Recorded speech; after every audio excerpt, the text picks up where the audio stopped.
So Bernie Sanders, we're going to be talking about Senator Bernie Sanders rallies thousands of supporters in downtown Denver. This reminds me of when he came to the city of Chicago at Navy Pier, where 13,500 people were there. Same thing like that.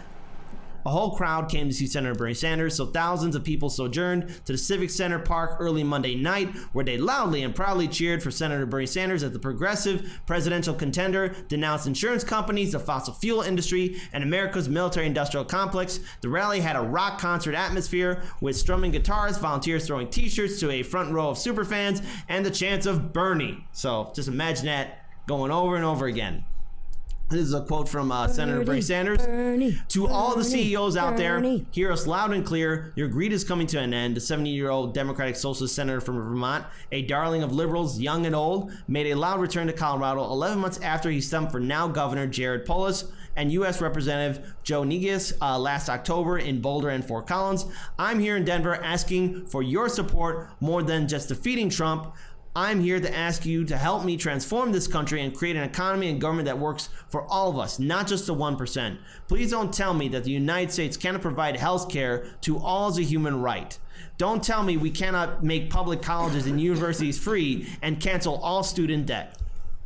So again, Senator Bernie Sanders was stumping on institutional reforms such as single-payer health care, a Green New Deal, a 15 per hour minimum wage, and restructuring of the nation's trade deals. And there's a quote from Kelly Duncan, who was a supporter. I remember Bernie from the 1970s, and I've always liked him a lot because he stands for something. And then Mike Price of Denver said he supports Sanders' stances on single-payer health care, ending student loan debt, and raising taxes on the wealthy and decreasing America's involvement overseas. I'm here to support the best candidate for president, and he is the only one there is. So, again, just a quick reminder, Sanders easily won Colorado during the 2016 Democratic contest against Hillary Clinton, but the state used a caucus system then, which favored him and his dedicated supporters. Does that mean that the Colorado is changing their caucus system? Yep. Next year, Colorado returns to a primary system for the first time in 2 decades. Wow, In August, an Emerson polling survey showed Sanders virtually tied with Joe Biden, and I find these polls, again, it pisses me off to no end. Dude, I've been asking all of my clients. Okay, so I work in fitness, and people pay a lot of money to work out with me. So I work with like high-end clients. So I've started just doing my own polling. Right. Because I'm just very confused by the polling about Joe Biden being in the lead. Yeah. And I'm asking everybody. I'm like, are you excited? And all my clients are pretty liberal. And I'm like, are you supporting Joe Biden, or do you know anybody that's in your life that's supporting Joe Biden? Everybody's a no. It's BS. And everybody's a no. And I'm seeing Daniel on the mic real quick, but before I hand it over to you real quick, my friend, I find it just really insulting that the DNC and corporate media are still saying that Biden is in the lead. I am just stumped by it, and I'm just polls are it like? I am convinced that maybe they are all in for Biden, and they are just that desperate. Daniel on the mic. Yeah, like we said, we know that, like I've always said before, that the DNC will never be able to put an elbow on the scale as hard as they did for Hillary Clinton. So always keep that in mind first. Second, Joe Biden's base is close. Besides Tulsi Gabbard, it is the closest makeup as Bernie Sanders. Mm-hmm. So when he does eventually fail, we put out articles on Facebook how everyone's internal strategy has a when Joe Biden bows out of the race amendment to their strategy. So everyone's expecting this to happen. Well, he's going to fail miserably tomorrow. It's to be expected. So he never does well on the debate stage. He hasn't yet. And now with one row of people versus 2 nights, it's going to be even harder for him. And he's going to be sandwiched between Warren and Sanders. Like, he's going to look real shitty. So this is all. Yeah. This is how it's kind of as we expected. He's going to get eaten like by sharks, more or less. And the pieces are going to mainly go to Bernie Sanders, which is going to help him. Sanders is going to then get the edge. And then they're going to talk about how Kamala is now the front runner somewhere.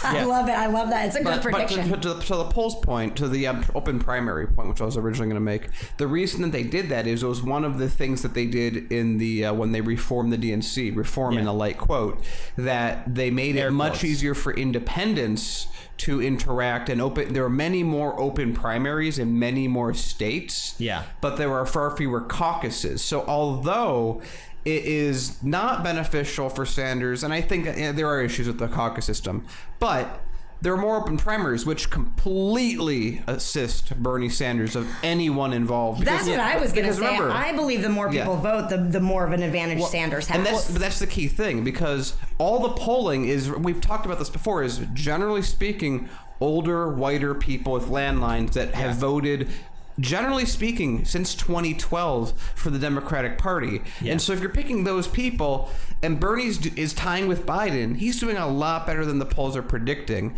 and they're assuming that young people aren't going to vote. So if you have an open primary where Sanders still is, I think, the most popular independent of anyone either currently president or running, and they aren't even counting them in the polls. He's been the most popular politician for the last couple of years. Overall politician. Okay, well, first, let's compare Bernie to Biden. Who's been more consistent with their voting record? Who's been more... 100% Bernie. Everybody knows Bernie Sanders has been the most consistent candidate of all the candidates. But here's my problem, though. It's just, again, media and the DNC just keep beating this drum that Biden is it. That's it. Everyone fall in line. And I'm just getting flashbacks of 2016. Now, to Daniel's point, yeah, he is correct that the DNC cannot put as much weight as they did in 2016, but the threat is still there because this is the DNC's, I think, last ditch effort to maybe make Biden look good, because you're gonna laugh your ass off when we get to the third story. But it's so stupid just how much they are invested into Biden, who's proven himself to be a failure at the first two presidential debates, who's proven himself to be gaffe prone. I mean, come on, let's just choose one right here. But we gotta poor kids are just as smart as white kids. The Democrats aren't afraid of losing. No, they're not. No. They embrace it. They embrace it. That's what they do. Yeah. The Democrats lose. Yeah. And so they look at Biden and they're like, sweet. Yeah. Again, how are they expected to really? I mean, they want to call themselves the resistance. All you're doing is just helping Trump. Mm-hmm. And the thing is, say what you will about him. He's your little bad guy, but after his second term, let's say he wins, or he goes in, then he's gone. Democrats, who's your boogeyman then? Because you can't use him again ever. You just say, oh, we had a chance to stop him. I mean, think about what will be epic television. Senator Bernie Sanders versus President Donald Trump. It's night and day. It's two opposite individuals. Well, and both populists. Yeah. And coming from two opposite ends of the spectrum. Coming from the context of narcissism and popularity and this love of self and love of money, and then a populist coming from the context of really caring about the American people, having a history that is proven again and again through photos, through voting record, through just his history in general. Through his own actions. Yeah, through his own actions, that